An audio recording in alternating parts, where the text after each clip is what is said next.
mensajes, lo que hicimos fue compartir con ustedes los mandamientos que Jesús dijo. Esto es el primero y más grande mandamiento. ¿Cuál era este? ¿Se acuerdan? Cuando le preguntaron, ¿cuál es el más grande mandamiento de la ley de Dios? Él dijo, este es el más grande mandamiento. Amarás al Señor tu Dios con todo tu corazón, con toda tu alma y con todas tus fuerzas. Y el segundo dijo es semejante. Amarás a tu prójimo como a ti mismo. De estos dos dependen toda la ley y los profetas. Él no dijo, estos dos cancelan toda la ley.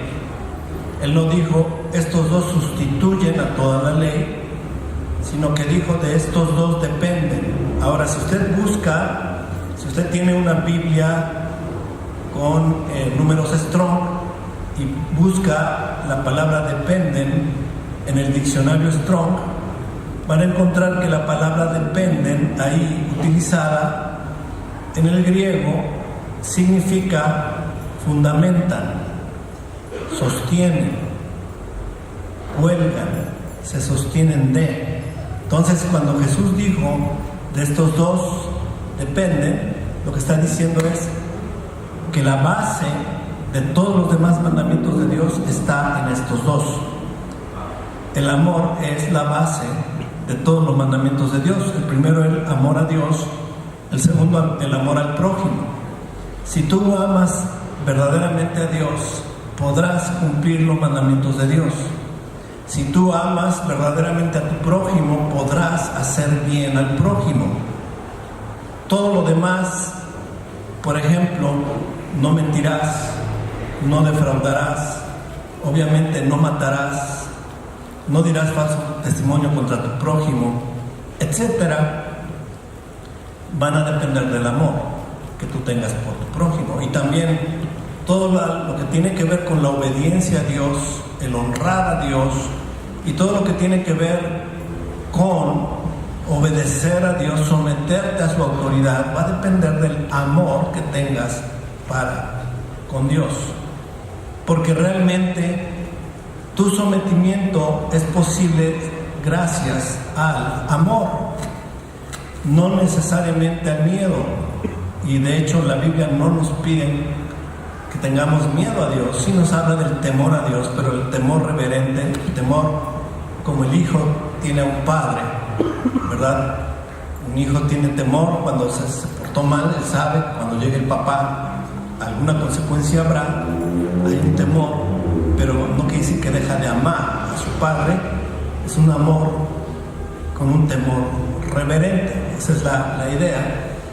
Y lo que realmente guía a la obediencia a Dios es el amor, es la base. Hay muchos que se dicen cristianos y que dicen cuando se les invita a dejar el pecado y se les dice, pues es que no amas a Dios, ¿por qué no dejas ese pecado? Si tú amas a Dios, deja ese pecado, deja de vivir en esa desobediencia y rebeldía contra Dios. Y algunos cristianos, entre comillas cristianos, dicen, usted no puede decirme nada acerca de cuánto amo a Dios, porque usted no conoce mi corazón. Dios sabe cuánto amor hay en mi corazón para Él. Pero la Biblia dice, el que me ama, ¿qué dice? Guarda mis mandamientos. Es decir, una persona que dice, no sabe el fuego de amor que hay en mi corazón por Dios, pero en realidad vive rebelde a Dios, desobediente a los mandamientos de Dios, en realidad no puede decir que le ama. De hecho, San Juan dice que el que dice que ama a Dios y no guarda sus mandamientos es que, si se acuerdan, lo vimos hace 8 días, hace 15 días, es mentiroso y la verdad no está en él. Es decir, tú no puedes decir que amas a Dios y a la vez vivir faltando los mandamientos de Dios. Así que los primeros dos son la base. Luego vimos, el tercer tema que vimos fue en relación a la familia. el establecimiento de la familia con base en la ley de Dios, la ley bíblica. Para ello nos fuimos a Génesis capítulo 1, versículos 26, 27, 28, y hablamos de que Dios estableció la familia, varón y mujer los creó, y dijo Dios: fructificad y multiplicaos, llenad la tierra y sojuzgarla, ejercer dominio, etcétera, etcétera, estableciendo como la base para el establecimiento del reino de Dios en el pueblo de Dios la familia, es decir, la relación esposo-esposa y su sometimiento bajo los estatutos de Dios de la tierra, que la familia someta la tierra bajo los valores, los principios, los estatutos de Dios. Y eso es la base de la familia, una base formada por un hombre y una mujer que se unen bajo la bendición de Dios y establecen el reino de Dios en su vida. Y vimos que incluso la oración modelo nos recuerda esto, y es una oración que hacemos constantemente cuando decimos a Dios: hágase, Señor, tu voluntad en la tierra como en el cielo, ¿verdad? Y también cuando le decimos: venga a nosotros tu reino, estamos diciéndole: Señor, establece tu reino. Establece tu reino, y no quiere decir con el vecino, establece tu reino con los que viven en otro lugar, en otra región. No, es establece tu reino. Venga a nosotros tu reino, venga a nuestra casa tu reino, y haz tu voluntad. Ahora, la voluntad de Dios es vivir bajo los estándares de el propio Señor y Dios. Ahora continuamos estudiando los mandamientos y vamos a avanzar, si es posible, hasta el segundo mandamiento del decálogo. Vamos a meternos hoy con el decálogo, los primeros dos mandamientos, si nos da tiempo, porque la última vez que prediqué este tema no me dio tiempo más que el primer mandamiento, no me dio tiempo para más, pero trataremos de avanzar un poco. Antes de meternos de lleno a estudiar el primer mandamiento del decálogo, sí quisiera primero hablar acerca de la salvación, porque no queremos, queridos hermanos, que nadie llegue a tener la idea de que estamos predicando una salvación por obras o una salvación por la obediencia a la ley de Dios. Eso de ninguna manera lo estamos haciendo. La salvación es solamente por la gracia de Dios, y es por medio de la fe en Cristo Jesús, y no hay otro medio para salvarnos. Amén. Es decir, nadie podrá ser salvo por guardar la ley. Eso es algo que no debe quedar para nada, ni siquiera la más mínima duda de que se está predicando una salvación por medio de la fe en Cristo Jesús y no por las obras de la ley. Entonces, ¿por qué estamos hablando de la ley? Bueno, porque una vez que tú eres salvo, Dios te invita a, como pueblo rescatado y redimido, guardar los mandamientos de Dios. Ahora, siempre ha sido la forma en que Dios actúa.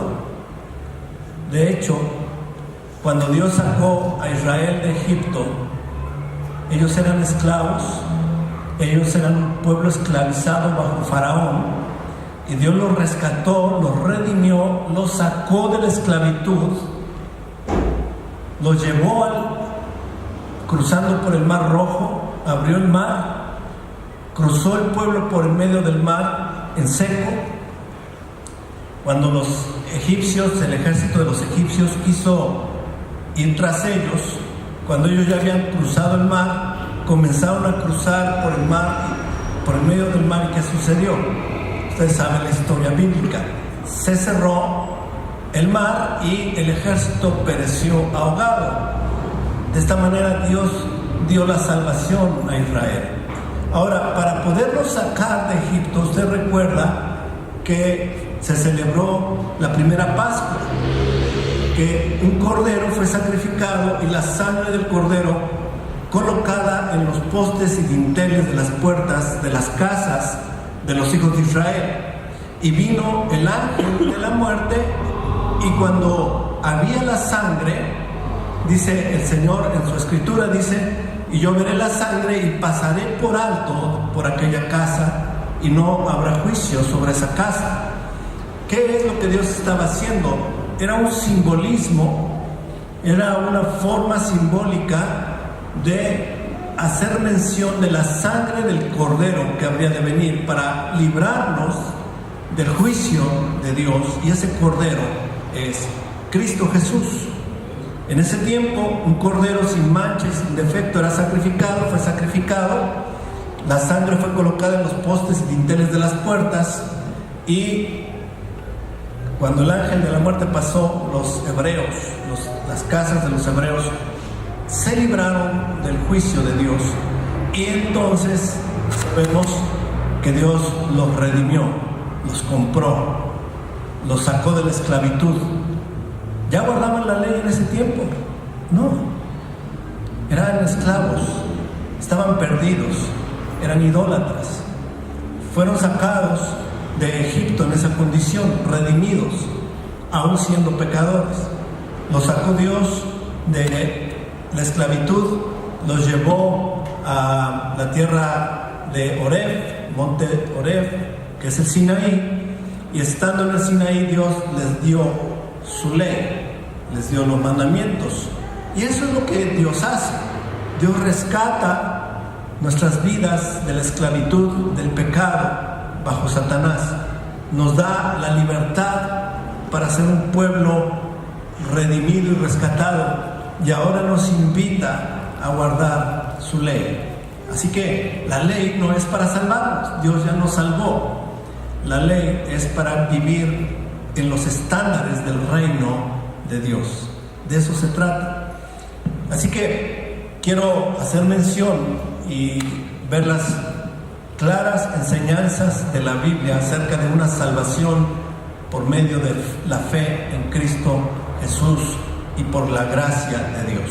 Efesios capítulo 2, verso 1 en adelante es sin duda el texto más claro al respecto, aunque hay muchos otros también igual de claros,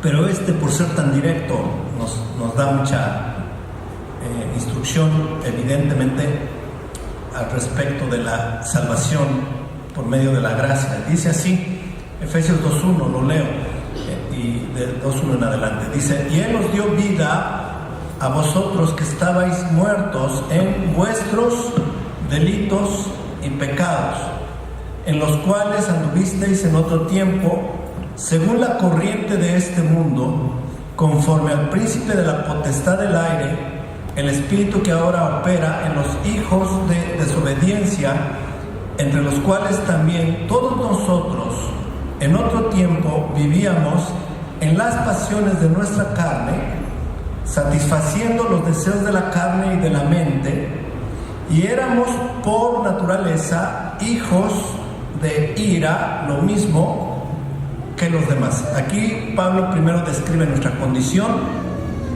todos hijos de ira, todos andando en un tiempo sin Dios, conforme a la corriente del mundo, haciendo las cosas de la carne, viviendo bajo la carne, bajo las pasiones carnales, iras, contiendas, pleitos, disensiones, envidias, sensualidad, deseos carnales. Así vivíamos. Esto nos describe cada uno de nosotros, así éramos.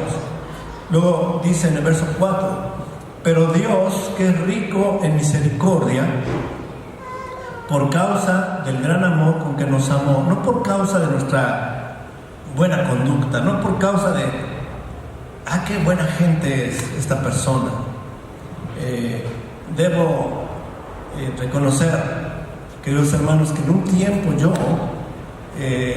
me preguntaba, como recién convertido, ¿qué habrá visto Dios en mí que me convirtió? Porque yo fui el primero en mi casa, toda mi casa paterna, familiar, pues entregados en la idolatría, entregados en los vicios.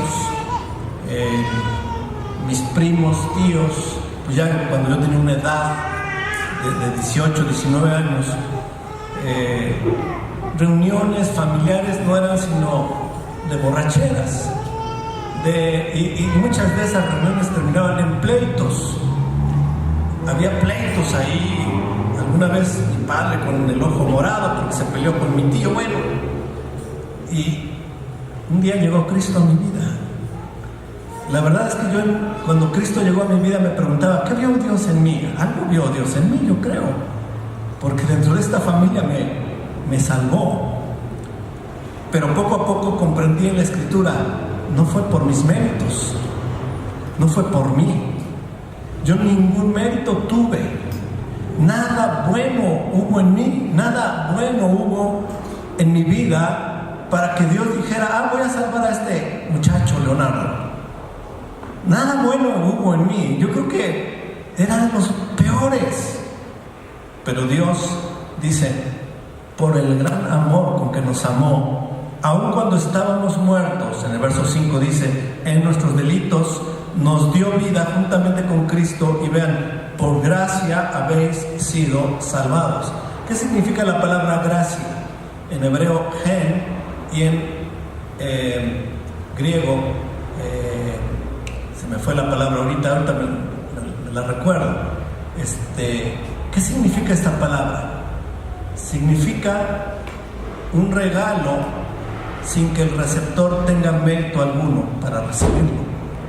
Es lo que significa la palabra gracia, algo que Dios da, un regalo que Dios nos da sin que haya mérito nuestro. Y es lo que está diciendo, por gracia habéis sido salvados, y con Él nos resucitó, y con Él nos sentó en los lugares celestiales, en Cristo Jesús, a fin de poder mostrar en los siglos venideros las sobreabundantes riquezas de su gracia, por su bondad para con nosotros en Cristo. Verso 8, que es el más conocido, pero quise leer todo porque nos ayuda a leer todo para entender el contexto. Por gracia habéis sido salvados por medio de la fe. Por gracia, no por obras, no por méritos. Más bien lo que merecíamos era castigo, igual que todos los demás, porque éramos hijos de ira, lo mismo que los demás, entregados a las pasiones carnales, entregados a una vida de pecado, igual que los demás, tú igual que todos.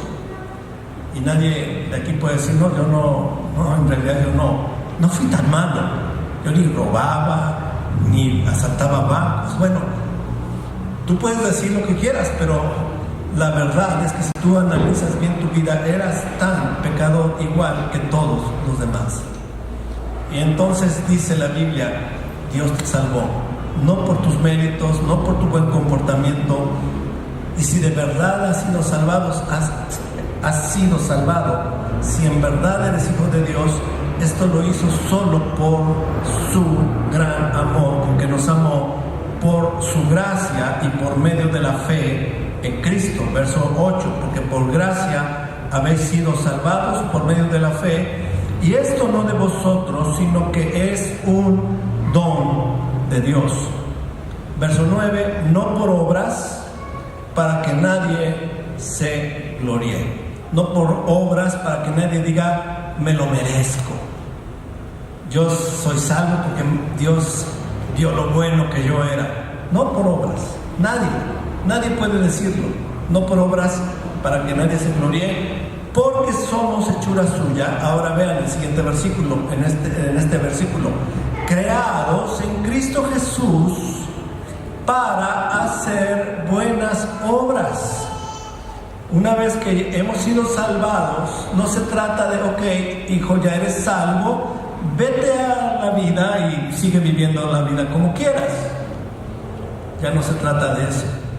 Sino que ahora que eres salvo, y si realmente lo eres, de hecho, en el mensaje de hace 15 días vimos un test, una prueba, que nos decía si realmente éramos salvos. Y la prueba era, si andas en luz, no en tinieblas, eres salvo. Porque si tú dices que estás en luz, pero andas en tinieblas, eres mentiroso. Si tú dices que eres de Él, debes andar como Él anduvo. Si tú dices que lo amas y no guardas sus mandamientos, eres mentiroso. Y la verdad no está en ti.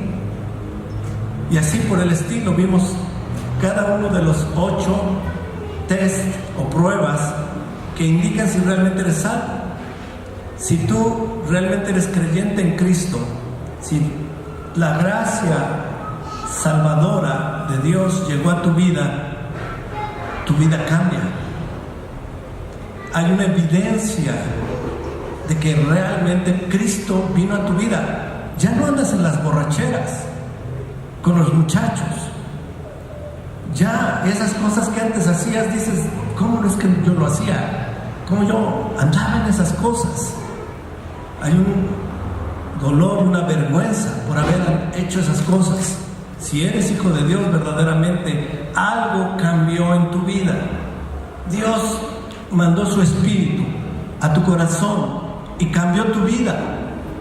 Si antes, como esposo, ibas con las mujeres prostitutas, ahora en Cristo, cuando ha cambiado tu corazón y Cristo vino a tu vida, te preguntas, ¿cómo hacía yo eso? No puede ser, en verdad, qué sucio, qué terrible era vivir así. Hay una vergüenza por ese comportamiento si es que Cristo vino a tu vida, porque ahora en Cristo Dios preparó buenas obras para que anduviésemos en ellas. Es lo que estamos leyendo, verso 10, porque somos hechura suya, creados en Cristo Jesús para buenas obras, las cuales Dios preparó de antemano para que anduviésemos en ellas. Así que la salvación vino a tu vida. Hay evidencia de esa salvación por medio de tus obras, y esto es solo por gracia, por medio de la fe en Cristo Jesús, y no es por obras. Y como dije, esto es exactamente lo mismo que Dios ha hecho. Cuando Dios sacó a Israel de Egipto, es lo que hizo. Lo sacó de la esclavitud, siendo ellos un pueblo pecador, indigno, el más bajo de todos los pueblos, y Dios los elige, Dios los escoge, y por gracia los salva. Los sacó de la esclavitud y los llevó al monte Horeb, al monte Sinaí, para darles su ley, para ser un pueblo especial de ellos, un pueblo sometido a Dios, un pueblo que reconoce la autoridad de Dios sobre su vida, y que por lo tanto ya no es el mismo pueblo idólatra, mundano, pagano, sino ahora es especial tesoro de Dios, pueblo escogido por Dios, pueblo en pacto con Dios. Dios hace un pacto con su pueblo, y de hecho ese pacto es lo que hace a ese pueblo un pueblo especial. Dios hace un pacto con su pueblo. Él los redimió, los compró para que ellos sean un pueblo especial, un pueblo de pacto. Vamos a leer en el libro de Éxodo, capítulo 19, verso 3. Ahí al pie del monte, estamos ubicados al pie del monte Sinaí, y dice la escritura de esta manera, 19:3 del libro de Éxodo: y Moisés subió hacia Dios, y el Señor lo llamó desde el monte diciendo: así dirás a la casa de Jacob y anunciarás a los hijos de Israel: vosotros habéis visto lo que he hecho a los egipcios, y cómo os he tomado sobre alas de águilas y os he traído a mí. Vean, ahí está la gracia electora. Yo fui quien los tomó y yo fui quien los trajo a mí. No es que ustedes me eligieron y ustedes vinieron a mí. Dice Dios, yo fui quien los eligió y yo los tomé y los traje a mí. Verso 5, ahora pues, o sea, liga lo anterior con lo nuevo. Puesto que esto hice, si en verdad escucháis mi voz y guardáis mi pacto, ¿qué es lo que Dios quiere? que ese pueblo redimido guarde un pacto, guarde el pacto con Dios. Y guardáis mi pacto, seréis mi especial tesoro entre todos los pueblos, porque mía es toda la tierra. Verso 6, y vosotros seréis para mí un reino de sacerdotes y una nación santa. Estas son las palabras que dirás a los hijos de Israel. Vosotros seréis una nación, un reino de sacerdotes y una nación santa. ¿Dónde más hemos oído esto? ¿En dónde más? ¿Alguien recuerda otro texto en la Escritura muy parecido a esto? En el libro de Primera de Pedro. Primera de Pedro dice: vosotros seréis santos porque yo soy santo, dice el Señor. Y en otra parte: ustedes serán un reino de reyes y sacerdotes, un pueblo escogido por Dios. Dios no cambia, hermanos, es el mismo ayer, hoy y siempre. Es exactamente los mismos principios. Él redime a su pueblo y lo llama a ser un pueblo santo, un pueblo apartado. Usted ya sabe lo que significa santo. No lo necesito repetir tantas veces, pero lo voy a volver a hacer, lo voy a volver a repetir.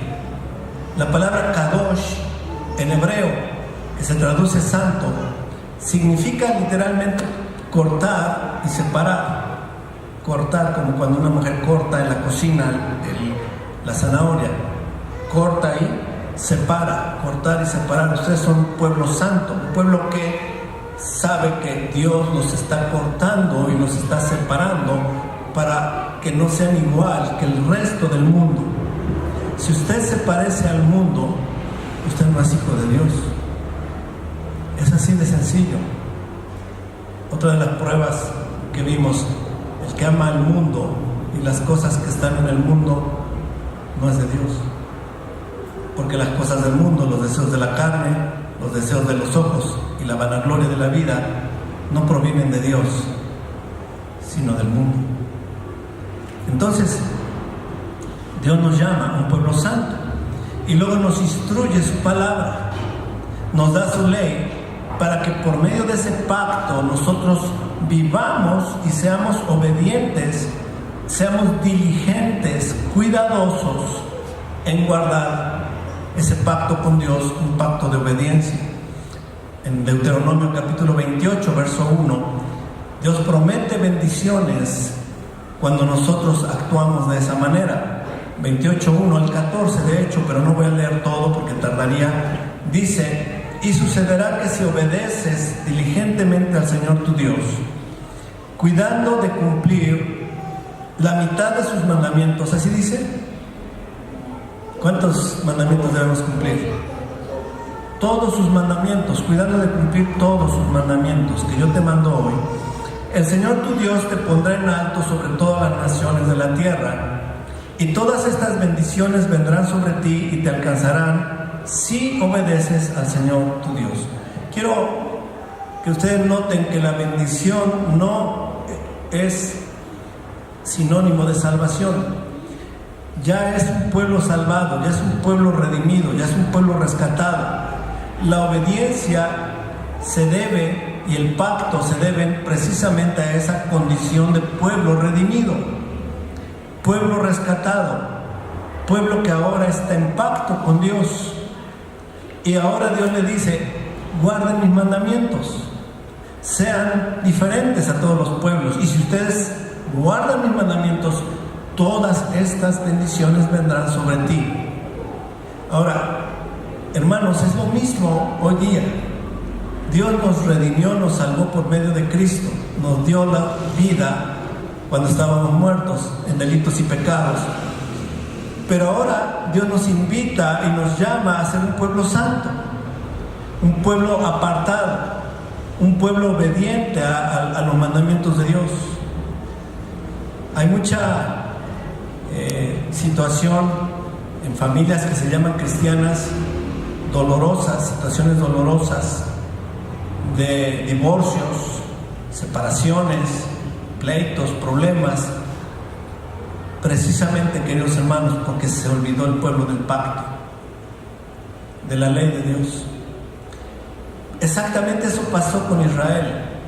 Israel olvidó su pacto con Dios, dejaron de guardar los mandamientos de Dios y entonces rompieron el pacto, aunque Dios los llamó constantemente por medio de sus profetas y les decía: vuelvan a mí, vuelvan a mi pacto, sean obedientes a mi ley y yo bendeciré su tierra, haré que la tierra fructifique. Pero si ustedes no obedecen, yo enviaré sobre ustedes mis juicios. Usted puede leer la Biblia, está llena de todas estas cosas, del llamado de Dios al pueblo. Y uno piensa que en los tiempos de la iglesia las cosas cambiaron porque como ahora estamos bajo la gracia, ya no hay problema, podemos vivir como sea. Y eso no es así. Gracia siempre ha existido. La gracia de Dios siempre ha estado presente. Desde Abel, incluso desde Adán, no solo desde Abel, desde Adán hasta hoy, Dios es el mismo, no cambia. Y cuando el pueblo rompe el pacto, entonces Dios manda juicio. Ahora, Dios sí prometió un nuevo pacto, establecer un nuevo pacto. ¿En qué consiste el nuevo pacto? Algunos interpretaron que el nuevo pacto consiste en olvidarse de la ley y solo vivir bajo gracia. Pero es lo que dice la Biblia. ¿Ese concepto del nuevo pacto es bíblico o es teología humana? Pues veamos lo que dice la Biblia. Tenemos la bendición de que contamos con la palabra de Dios. Aquí está. Así que veamos el libro de Jeremías, que habla del nuevo pacto y que luego es citado por el autor del libro de Hebreos de forma literal, palabra por palabra. Vean lo que dice Jeremías. Dice así: he aquí vienen días, declara el Señor, en que haré con la casa de Israel y con la casa de Judá un nuevo pacto. Esta frase es bien importante: nuevo pacto. ¿Sí? ¿En qué consiste el pacto? Vamos a ver. Verso 32: no como el pacto que hice con sus padres el día que los tomé de la mano para sacarlos de la tierra de Egipto, mi pacto que ellos rompieron, aunque fui un esposo para ellos, declara el Señor. Porque este es el pacto que haré con la casa de Israel después de aquellos días, declara el Señor. Verso 33: pondré mi ley, ¿en dónde? Dentro de ellos. Pondré mi, ¿qué dice ahí? Mi ley. La palabra ahí es, en hebreo, Torah. Torah se traduce casi siempre en las Biblias en español como ley, aunque literalmente la palabra Torah más bien significa instrucción. Quizás nos ayudaría mucho que las versiones en español optaran por empezar a traducir de forma literal la palabra Torah y dijera instrucción. Quizás habría menos resistencia, porque lo que aquí dice es: pondré mi Torah, pondré mi instrucción, y traducido en español en la mayoría de las Biblias, pondré mi ley dentro de ¿quién? De ellos, y sobre sus corazones la escribiré. Así que el nuevo pacto no consiste en cancelar la ley, sino en escribirla ya no de forma externa, sino de forma interna en el corazón de quien es parte de este nuevo pacto.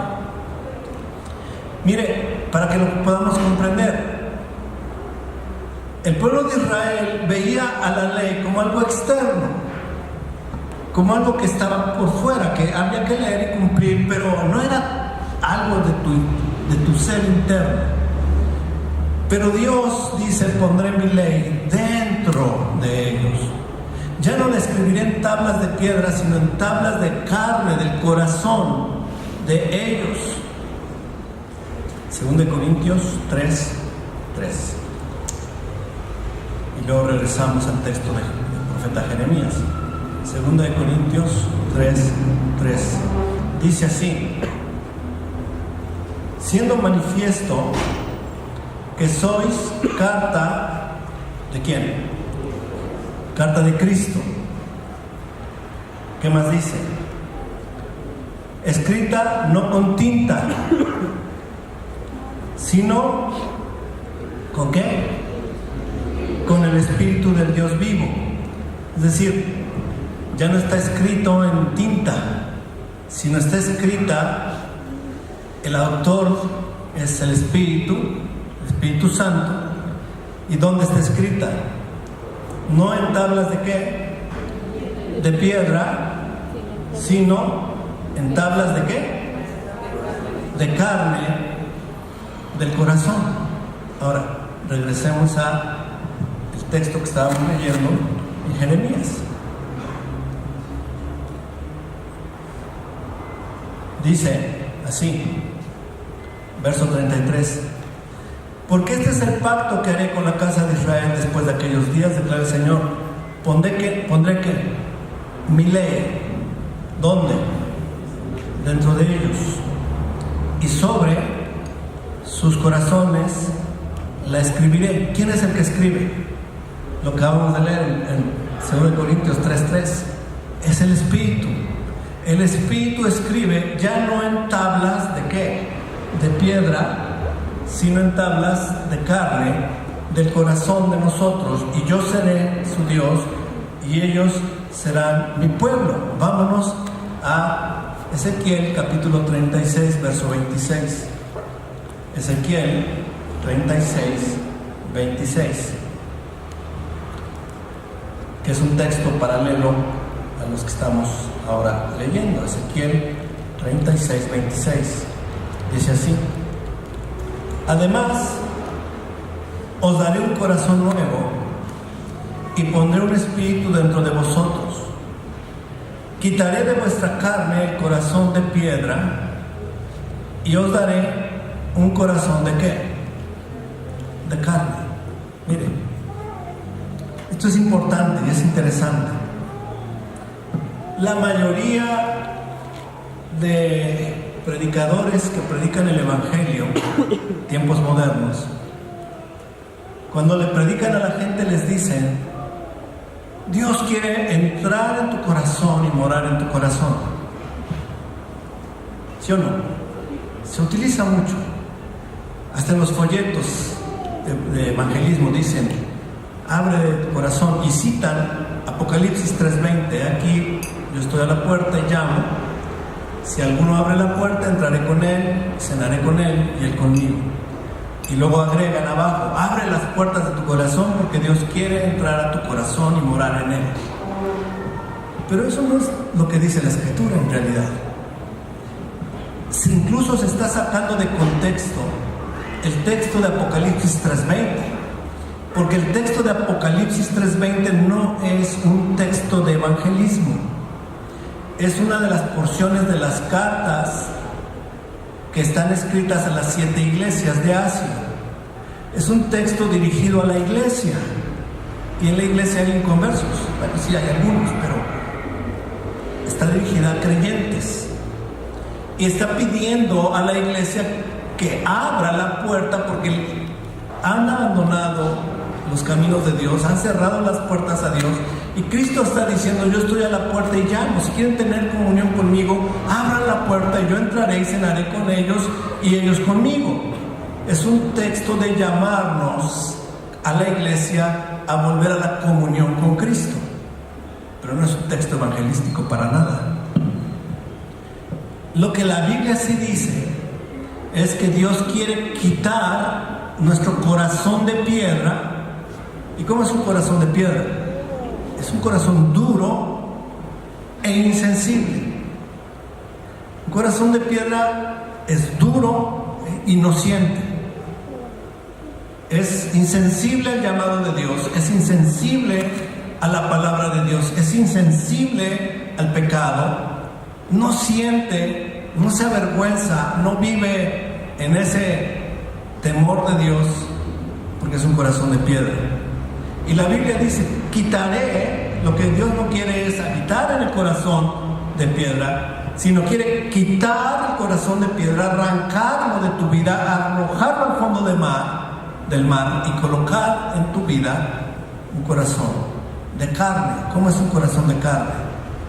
Es un corazón sensible, un corazón que siente, que reacciona de la palabra de Dios, que oye la palabra y algo pasa en su vida, algo cambia. Entonces dice el Señor, yo quitaré, dice, de su corazón de carne, de piedra, perdón, quitaré su corazón de piedra. Vean lo que seguiré leyendo. Además os daré un corazón nuevo y pondré un espíritu nuevo dentro de vosotros. Quitaré de vuestra carne el corazón de piedra y os daré un corazón de carne. Pondré dentro de vosotros mi espíritu y haré que andéis en mis estatutos y que cumpláis cuidadosamente mis ordenanzas. Así que, queridos hermanos, debemos entenderlo.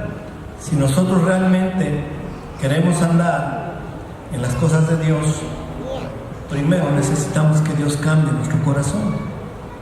Si somos verdaderamente hijos de Dios, Dios hará esto, quitará nuestro corazón de piedra y nos dará un corazón de carne, un corazón sensible, un corazón en donde el Espíritu Santo va a escribir con una carta y no con tinta, sino escrito por el mismo Espíritu, su ley en nuestro corazón, y pondrá esa ley dentro de nosotros y hará que nosotros andemos, caminemos obedientes a Dios.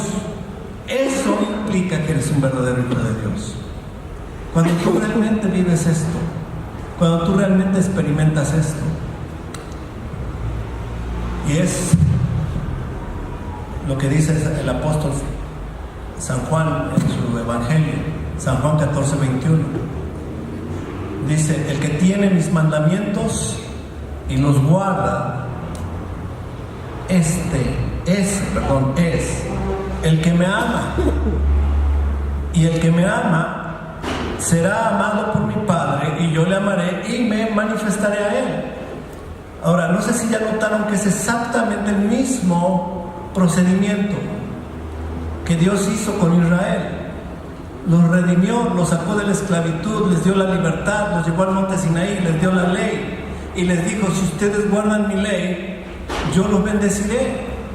Es exactamente lo mismo. Dios está diciendo que si nosotros tenemos el Espíritu Santo, porque hemos creído, somos salvados, redimidos de la esclavitud del pecado, hechos libres, redimidos por la sangre del Cordero, y ahora como hijos de Dios, como pueblo de Dios, llamados a guardar los mandamientos, Dios escribe la ley ya no en tablas de piedra como en el Sinaí, sino en las tablas de carne del corazón, y nos llama a vivir obedientes a los mandamientos de Dios, y nos promete la bendición por hacerlo.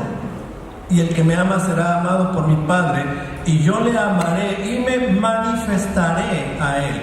¿Qué significa esto? ¿Qué significa que Cristo se manifieste a tu vida? He leído letreros hasta en las partes de los coches atrás, en donde está la cajuela, le ponen calcomanía, que dicen, si Dios está conmigo, no necesito nada más. Si tú tienes la manifestación de Cristo en tu vida, ¿necesitarás algo más? Te aseguro que no. Si Dios está manifestándose en tu vida, la bendición en cuanto a tus finanzas, tu salud, tu bienestar familiar, tu relación esposo-esposa, con tus hijos, todo irá bien. Y todo esto es si guardamos los mandamientos de Dios. Primera de Juan 2:3. Y en esto sabemos que hemos llegado a conocerle. ¿En qué? Si guardamos sus mandamientos. Ahora, el tema era, la salvación es por gracia y no por guardar las obras de la ley. Y es evidente y es claro que la Escritura enseña con toda precisión y sin ninguna duda de que en verdad la salvación es por la gracia de Dios en Cristo Jesús. Pero que una vez que una persona ha sido salvada y redimida de su pecado, la evidencia de que es salvo, de que es hijo de Dios, de que ha sido salvado y que ha conocido a Dios, es que guarda sus mandamientos. Amén. No es cuestión de palabras de hombres y doctrinas de hombres. Estábamos haciéndonos la pregunta, esa teología de que somos salvos por la gracia para guardar la ley, ¿es humana? ¿Es una teología de hombres? Pues la Escritura nos la enseña, no es teología de hombres, es palabra de Dios. En el verso 4, que es el siguiente, dice: el que dice yo he llegado a conocerle y no guarda sus mandamientos es un mentiroso y la verdad no está en él. Los creyentes en Cristo reconocemos, hermanos, que hay un solo Dios y un solo Señor, y que como Señor y Dios su ley es la ley que rige nuestras vidas, que ese Señor, ese Dios tiene una ley y esa ley rige nuestras vidas. Así que vayamos ahora sí, después de esta pequeña introducción, al primer mandamiento. El tema de hoy era el primer mandamiento del Decálogo, pero era necesario hacer esta introducción para que entendiéramos y nos ubicáramos bien. Ahora, vámonos al Decálogo, el libro de Éxodo, capítulo 20, versículo 1 en adelante. Primer mandamiento son los versículos 2 y 3 del libro de Éxodo, capítulo 20, versículo 2 y versículo 3. Bien, ¿qué dice este primer mandamiento? Dice así: yo soy el Señor tu Dios que te saqué de la tierra de Egipto, de la casa de servidumbre. No tendrás otros dioses delante de mí. Este es el primer mandamiento. Ahora, algunos citan el primer mandamiento solo en el versículo 3 y consideran que el primer mandamiento empieza en el versículo 3. La mayoría pensamos, de los que instruimos la palabra de Dios, que el primer mandamiento comienza en el versículo 2. ¿Por qué? Porque el versículo 2 hace claro que es Dios quien eligió, es Dios quien por su gracia soberana nos rescató, y por eso es que ahora Él debe ser nuestro único Dios. Vean, verso 2: yo soy el Señor tu Dios que te saqué de la tierra de Egipto, de la casa de servidumbre. Acuérdense que en la Biblia Egipto también es un sinónimo del mundo, de la mundanalidad. Así que podríamos leerlo: yo soy el Señor tu Dios que te saqué de la mundanalidad y del mundo, de la esclavitud en la cual vivías, bajo pecado. Versículo siguiente: no tendrás otros dioses delante de mí. Amén. Primer mandamiento. ¿Qué implicación tiene el primer mandamiento? Bueno, vamos primero a revisar qué es lo que dice el Nuevo Testamento respecto a este primer mandamiento. Dice en 1 Corintios capítulo 8, verso 5. El apóstol Pablo escribe y dice: para nosotros hay, ¿qué es lo que hay? Un solo Dios. Amén. El Padre, de quien proceden todas las cosas, y nosotros somos para Él. Y luego dice: y un Señor, ¿quién? Jesucristo, por quien son todas las cosas, por medio del cual existimos nosotros. Ahora, ¿por qué señalo y menciono este texto?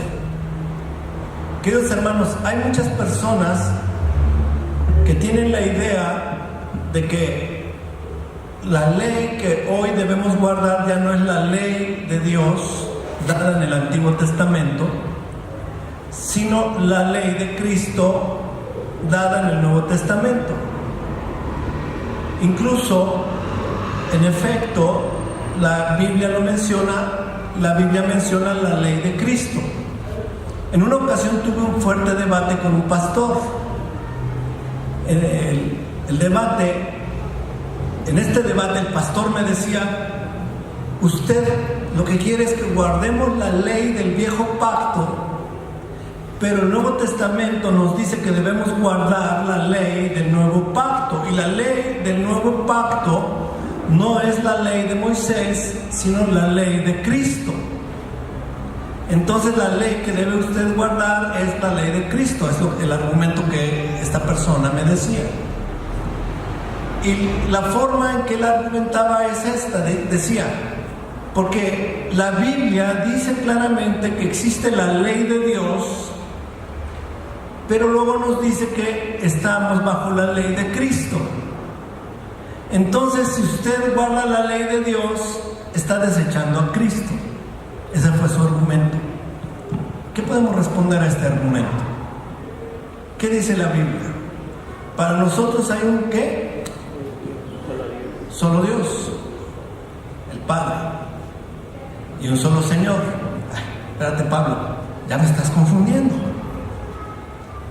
Hay un solo Dios, Elohim en hebreo, el Padre, y un solo Señor, Kairos en griego, Jesucristo. Entonces hay dos en realidad. ¿Son dos? ¿Pablo son dos? ¿O es un solo? ¿Qué dice el Señor mismo Jesucristo acerca de esto? Vámonos al Evangelio de San Juan, capítulo 10, verso 30. Por cierto, que lo dijo en la fiesta de las luces, durante la fiesta de las luces. Dice así: el Padre y yo, ¿qué dice? Somos uno. Amén, hermanos, gloria a Dios. No son dos, uno. De hecho, el texto llamado Shema dice así en hebreo: Shema Israel, Adonai Eloheinu, Adonai Echad. ¿Qué significa? Escucha, oh Israel, el Señor es nuestro Dios, el Señor uno es. Amén, uno solo. No son dos, no son tres. Es un solo Dios. Y un solo Señor tiene una sola ley. Ahora, veamos los textos donde en efecto se menciona, porque no queremos de ninguna manera pasar por alto que la Biblia en verdad hace mención de la ley de Dios, la ley de Cristo y la ley del Espíritu. Veamos, por ejemplo, rápidamente, porque si no ya estamos al borde de la hora y debería ya estar terminando este mensaje. Romanos 7:22, solo por citar el Nuevo Testamento. La verdad es que la ley de Dios aparece por toda la Biblia, en Nehemías 8:8 y en muchos otros textos, pero por citar uno y brevemente, rápido, dice Romanos 7:22: porque en el hombre interior me deleito con la ley de ¿quién? Ley de Dios, la Torá de Dios. Gálatas 6:20, el mismo autor Pablo cita de esta manera: llevad los unos las cargas de los otros y cumplid así la ley de ¿quién? Ley de Cristo. Aquí ya no dice ley de Dios, ahora dice ley de ¿quién? Ley de Cristo. En verdad es bíblico decir que la Biblia menciona ley de Cristo. Ahora vámonos a Romanos 8:2. ¿Qué dice? Romanos 8:2 dice: pues la ley ¿de quién? ¿La ley de quién? Del Espíritu. La ley del Espíritu. Pablo no dice ahora ni ley de Dios ni ley de Cristo, sino ley del Espíritu. Entonces el hermano que me confrontaba me decía, ya ve, si usted niega que hay ley de Dios, ley de Cristo y ley del Espíritu, usted está negando la Escritura. Pero es que en verdad esto quiere decir que hay 3 diferentes normas de leyes para guardar. ¿Significará eso? No, también la Escritura dice esto. Vean, Génesis, no, vamos rápido para no citar varios. Romanos 8:9. Romanos 8:9. No dice la Escritura, sin embargo vosotros no estáis en la carne sino en el Espíritu. ¿Ok? Cuando dice Espíritu, Ruach en hebreo, ¿sí? Y aparece con letra mayúscula, la primera letra, Espíritu, de Espíritu. ¿A qué Espíritu se refiere? Al Espíritu de Dios, Espíritu Santo. Dice, sin embargo vosotros no estáis en la carne sino en el Espíritu. Si en verdad el Espíritu ¿de quién?